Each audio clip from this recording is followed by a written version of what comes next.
Guys, ito yung pabahay sa may Pasig, oh. 633,866,595 pesos. Ayan, no?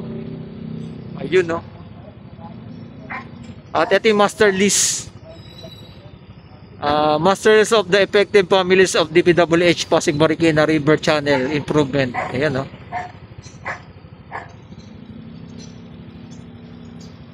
At banda doon, palipad tayo ng drone doon. Guys, nandito tayo sa may Marikina, Pasig.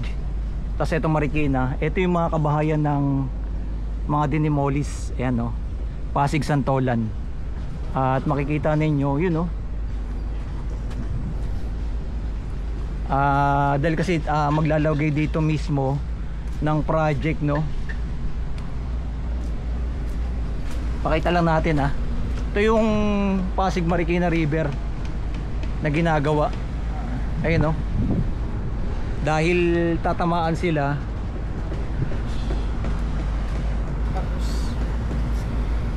tuloy-tuloy to. Kailangan kasi patasin. Kasi pinapasok yung ano, no, bro? Bro, pinapasok kasi yung tubig dito. Kaya nangyari, no, bro, meron silang pabahay mismo. Ayan yung ano, yung project, oh, ng Japan na may hawak. Ito yung mga bahay ng mga nasira. Tatabaan kasi pala sila, bro. Tamaan sila, yun, eh. Lumapit yan, mga landslide yan. Ayan na po yung mga heavy pet lang dyan ilalagay. Drone shot pa tayo. Ayan, oh. Oo.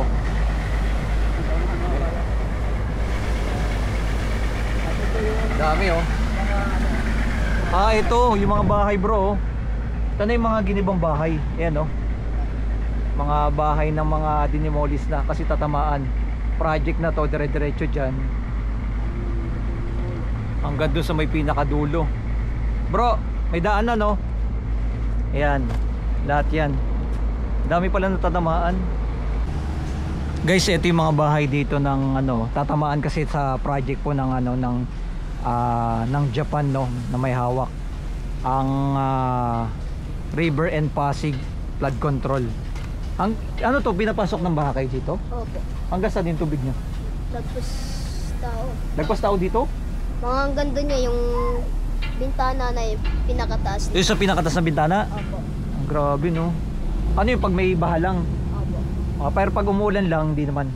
Lumalakas lang po yung agos ng tubig. Oo, kailangan ka talaga, bro, harangan. Kasi nadadama yung lahat dito sa may Pasig, no? Lahat sila doon, no? Umapaw nga. Hanggang dito daw, bro, hanggang doon, no? Taas ng bintana. Taas ng bintana. Grabe, no? Ganun po pala kataas ang ginagawa. Hello guys, ito po yung ating drone shot. Ipapakita po natin yung sitwasyon po dito. Yung mga bahay po na ginigiba. Ito, medyo mahaba po ito. At marami pong pamilya ang paalisin po dito para magawa po yung project po, no, ng gagawin po ng Japan contractor, no, ang JICA. Ito po yung mga sitwasyon, yung mga bahay ng mga giniba na po. Lahat po yan ay bibigyan naman po sila ng relocation. Papakita po natin yung dito rin po mismo yung pinakita natin kanina ng ginagawa na po, no, sa pangunguna ng ating Mayor Vico Sotto. Nandito rin po mismo sila. Yung building po na gagawin dyan, yung 13-story na building, dyan din po sila lilipat. Yung lahat ng mga naapektuhan dito, lahat ng mga tinamaan, ayan, hindi po sila ililipat doon sa may Cavite, Bulacan, kundi dito rin po mismo sa kanilang lugar po dito sa may Pasig. Ayan, Santolan, Pasig na po kasi ito, mga kababayan. Ayan, napakaraming mga bahay na mga giniba. Ayan, no? Kita nyo yan, guys. Lahat yan. Di lang po natin alam kung ano pa po yung mga binigay sila o pera pa po or pero sure may bahay po silang malilipatan. Yan, no? At syempre, dahil eto po pala kasi ay lalo na pag may mga bagyo Umaabot po hanggang second floor po yung tubig nila dito. Kaya kinakailangan po talaga ito bakuran ng kabilaan para iwas po na hindi na po pumunta yung mga tubig dito sa mga kabahayan. Ito po yung mga pabahay na gagawin po ng ating Mayor Vico Soto. Yan. Ng gobyerno. Yan. Sinisimulan na po gawin po mismo yung bahay po dito. Yung 13 story po na ito.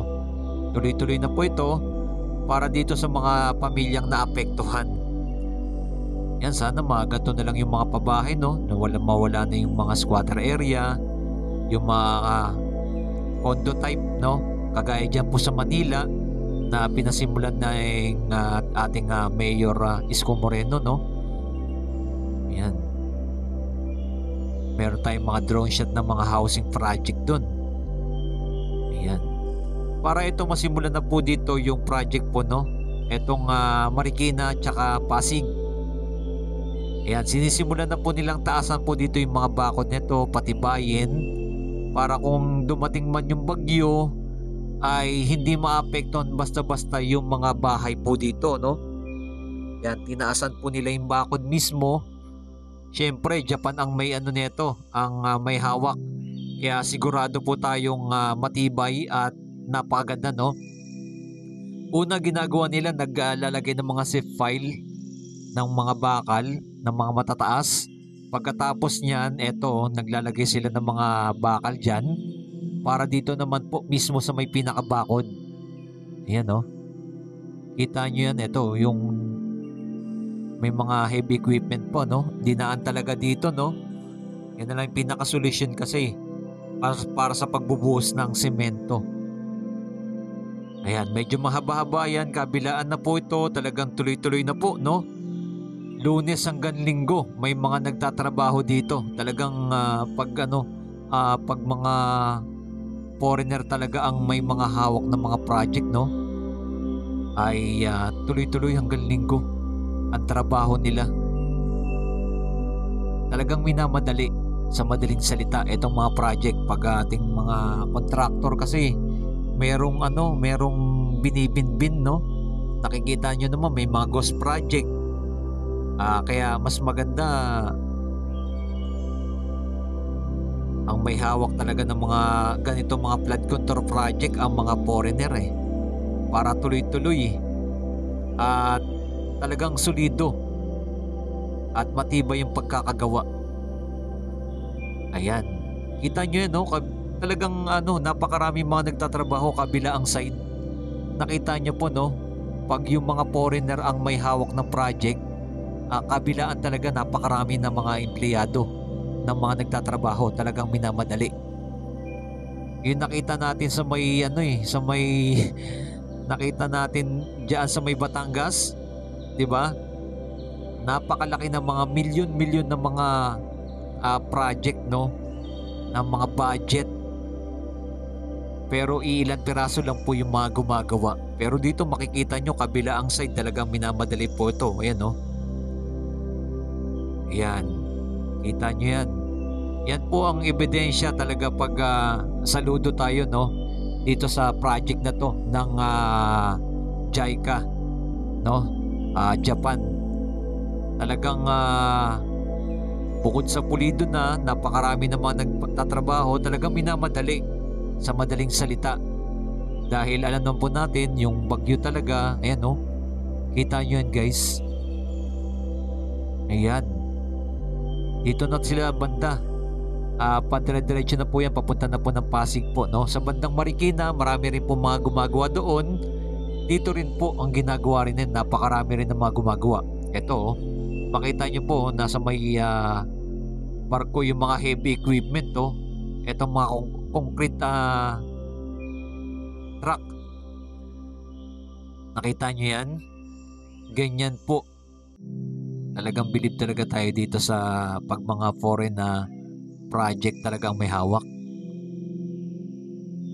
Sana magtuloy-tuloy po ito sa iba't ibang project po ng mga flood control. Mailipat na po sana nila pag yung mga DPWH na mga nakita nyo ng mga nabunyag, ay naku po, milyon sila lang ang mga nakikinabang. Eh kung ito may hawak ng mga kontraktor, naku po, malamang binbin na naman ito. Ito yung mga zip file nila ng mga bakal sobrang haba po niyan.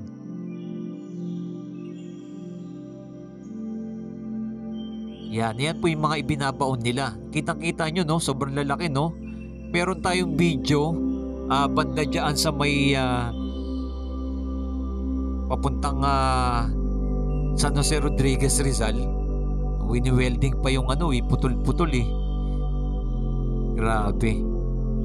Eto talaga tsaka mismo makikita nyo malawak talagang kanilang ginawa. Yan dire-diretso po yan.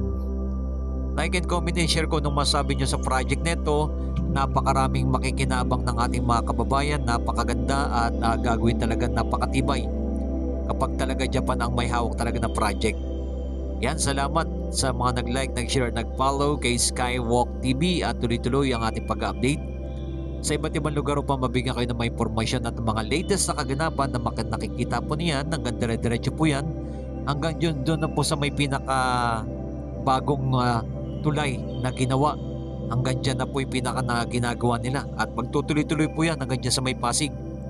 Ito po kasi dire-diretso po ito, papunta na po ito ng Laguna Lake at dire-diretso ito papunta ng Manila Bay. Yan po ang nangyayari dito mga kababayan. Ayan kita nyo po yung kanilang mga ginagawa dito. At soon mababawasan na po ngayon yung dito kung magkaroon man may bagyo.